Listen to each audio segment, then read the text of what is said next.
కామారెడ్డి జిల్లా బాన్స్వాడ నియోజకవర్గంలో వైరస్ కలకలం రేపింది. కోళ్లకు అంతు చిక్కని వైరస్ పట్టి పీడిస్తుంది. సుమారు 1,00,000కు పైగా కోళ్లు మృత్యువాత పడినట్లు యజమానులు ఆవేదన వ్యక్తం చేస్తున్నారు. వైరస్ సోకిందని చికెన్ ధరలు తగ్గిపోయి అమ్ముడుపోక షాపు యజమానులు సైతం నష్టపోతున్నారు. ఫామ్ యజమానులు నెత్తిన చేతి పెట్టుకుని వాపోతున్నారు. కిష్టాపూర్లో 2,500 కోళ్లు చనిపోయినట్లు, సుమారు 4.5 లక్షలు నష్టపోయినట్లు యజమాని లింగం తెలిపారు.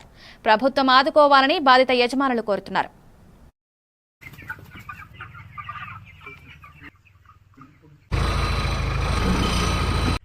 నా పేరు కూర్మెలింగం,